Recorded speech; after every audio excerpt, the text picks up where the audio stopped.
Hello everyone, আসসালামু আলাইকুম সবাইকে। আজকে আমি নিয়ে এসেছি একদম ঘরোয়া স্টাইলের তৈরি জালি কুমড়ার মোরব্বা, যা দেখলেই জিভে পানি চলে আসবে।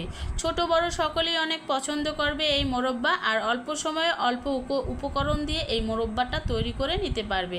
তো দেখো, জালি কুমড়া মোরব্বা তৈরি করার জন্য এখানে একদম বাতি একটা জালি কুমড়া নিয়েছি। আর অবশ্যই মোরব্বা তৈরি করার ক্ষেত্রে জালি কুমড়াটা বাতি নিতে হবে। তো দেখেই বুঝতে পেরেছো, এটা কিন্তু একদম বাতি। তো আমি এখান থেকে অর্ধেকটা নিয়ে মোরব্বা তৈরি করব।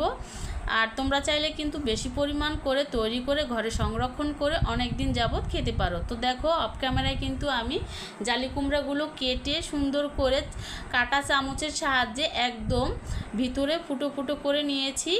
আর এই তো এখানে নিয়েছি চুন, এটা কিন্তু পান খাওয়া চুন। আর অবশ্যই এই চুনটা ব্যবহার করতে হবে মোরব্বাটা শক্ত রাখার জন্য। তো দেখো, এখানে প্রায় 2 চামচের মতো আমি চুন পানির মধ্যে দিয়ে ভালোভাবে গুলিয়ে নিচ্ছি। অবশ্যই কিন্তু এই চুনটা ব্যবহার করতে হবে, তা না হলে কিন্তু মোরব্বাটা শক্ত হবে না, খেতে অনেক মজা হবে।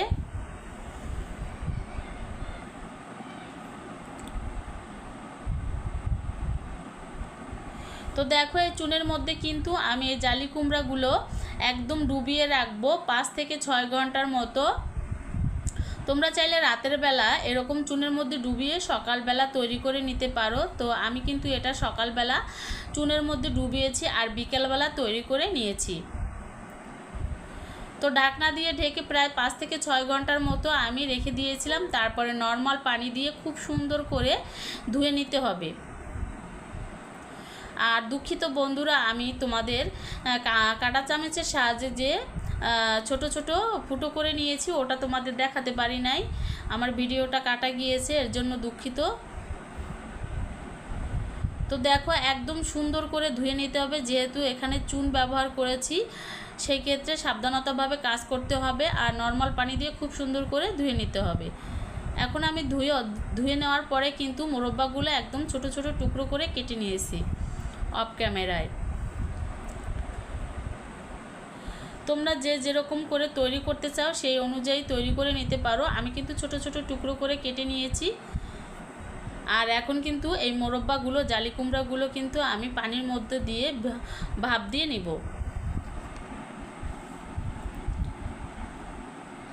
তো ভাপিয়ে নেওয়ার জন্য কিন্তু এখানে পর্যাপ্ত পরিমাণে নর্মাল পানি দিয়েছি। আর পানিটা দেওয়ার পরে জালি কুমড়াগুলো পানির মধ্যে দিয়ে প্রায় 10 মিনিটের মতো আমি ভাপ দিয়ে নেব, মানে সেদ্ধ করে নিব।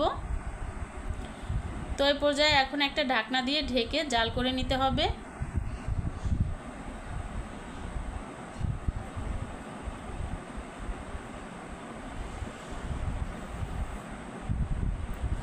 তো কিছু সময় ধরে কিন্তু আমি জাল করে নিচ্ছি।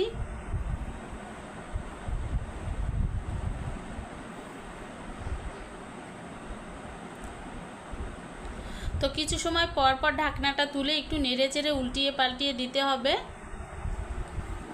এমনভাবে সেদ্ধ করে নিতে হবে যাতে একদম নরমও না থাকে, একদম শক্তও না থাকে। তো আমি যেভাবে সেদ্ধটা করে নিয়েছি তো তোমরা দেখলেই বুঝতে পারবে।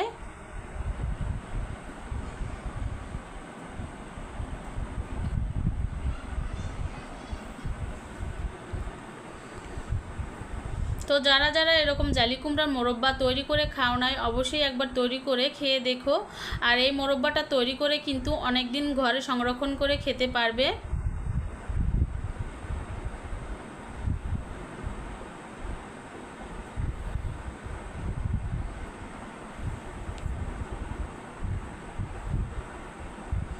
তো কিছুক্ষণ পর পর নেড়ে চেড়ে উল্টিয়ে পাল্টিয়ে সেদ্ধ করে নিতে হবে।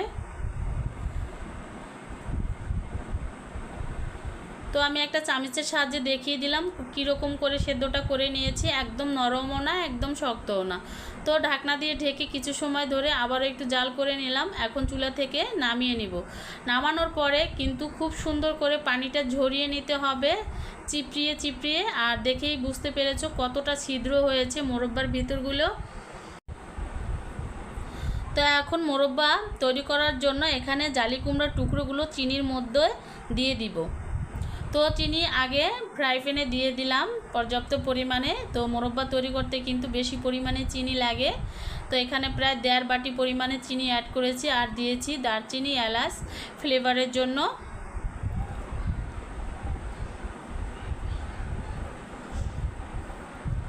আর দিয়ে দিলাম একটা তেজপাতা।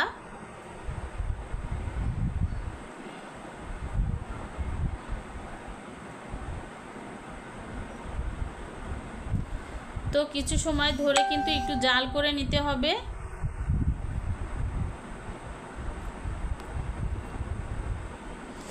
আর 1 চা চামচের মতো কিন্তু আমি এখানে পানি দিয়েছি চিনিটা গলার জন্য,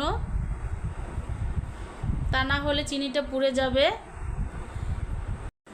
তো চিনির মধ্যে একটু পানি দিয়ে দিলাম এই কারণে যে চিনিটা যাতে গলে, আর যখন চিনিটা গলাতে যাব তখন কিন্তু একটু লালচে ভাব হয়ে যাবে, এর জন্য কিন্তু এখানে একটু পানি অ্যাড করে দিলাম। আর যেহেতু আমি মোরব্বাটা তৈরি করব একদম সাদা, এর জন্য তো একদম একটা শিরা তৈরি করে নিলাম। তারপরে মোরব্বার টুকরাগুলো দিয়ে দিলাম, মানে জালি কুমড়ার টুকরোগুলো। আর অবশ্যই জালি কুমড়ার টুকরোগুলো কিন্তু ভালোভাবে পানি ঝরিয়ে নিতে হবে। তো আমি কিন্তু অফ ক্যামেরায় সুন্দর করে পানি ঝরিয়ে নিয়েছি। আর ধীরে ধীরে মিশ্রণের সাথে গলে গিয়ে স্বচ্ছ হয়ে যাবে, ঝলমলের রং ধারণ করবে, সাদা একদম। মোরব্বার স্বাদ একবার খেলে ভুলতে পারবে না বন্ধুরা, এভাবে তৈরি করে নিলে।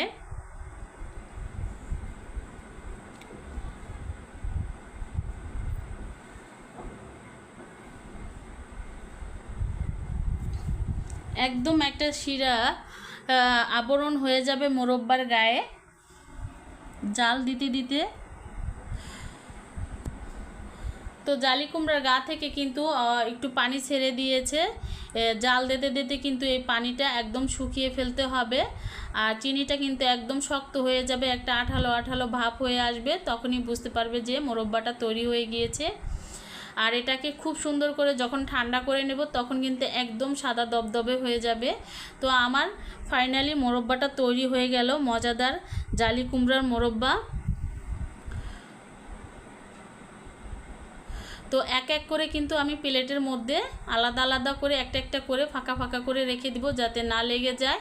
আর এটা ফ্যানের বাতাসে শুকিয়ে নর্মাল ফ্রিজে রেখে ঠান্ডা করে পরিবেশন করব। আর প্রতিটা কামড়ে উপভোগ করুন ঘরোয়া মিষ্টির স্বাদের আসল মজা। ভালো লাগলে অবশ্যই লাইক কমেন্ট করবে এবং বন্ধুদের সাথে শেয়ার করে দেবে। তো দেখো বন্ধুরা, কিন্তু আমি সব মোরব্বাগুলো একটা একটা করে প্লেটের মধ্যে তুলে নিলাম। আর শেষ ফাইনাল লুক তোমাদের সাথে শেয়ার করতেছি কতটা সুন্দর হয়েছে। এগুলো কিন্তু ঠান্ডা হলে একদম সাদা দবদবে হয়ে যাবে। তো দেখেই বুঝতে পেরেছো কতটা সাদা দবদবে হয়েছে আর শক্ত হয়েছে। এটা কিন্তু একদম বাইরে রেখে 1 সপ্তাহ পর্যন্ত খাওয়া যাবে, আর যদি ফ্রিজে রাখো অনেক দিন যাবত খেতে পারবে। পাউরুটি কিংবা মুড়ি যে কোনো কিছুর সাথে এই মোরব্বা খেতে খুবই ভালো লাগে। একদম কিন্তু দোকানের মতো হয়েছিল মোরব্বাগুলো। তো বন্ধুরা কেমন হয়েছে অবশ্যই কমেন্টের মাধ্যমে জানাবে। আর নতুন যারা বন্ধুরা আছো আবারও বলতেছি আমার চ্যানেলটি সাবস্ক্রাইব করে আমার পাশে থাকবে এবং পাশে থাকা বেল আইকনটি অন করে রাখবে যাতে এরকম নতুন নতুন ভিডিও আপলোড দেওয়ার সঙ্গে সঙ্গে তোমাদের কাছে পৌঁছে যায়। আর পুরান যারা বন্ধুরা আছে তোমাদেরকে অসংখ্য অসংখ্য ধন্যবাদ আমার পাশে থাকার জন্য। তো আমার পরিবারের জন্য সবাই দোয়া করবে, আমিও সবার পরিবারের জন্য দোয়া রইল এবং ভালোবাসা রইল। তো আজ এই পর্যন্তই, সবাই ভালো থাকো সুস্থ থাকো এই কামনা করি। চলে আসবো আরও অন্য কোনো রেসিপি নিয়ে। আল্লাহ হাফেজ, আসসালামু আলাইকুম।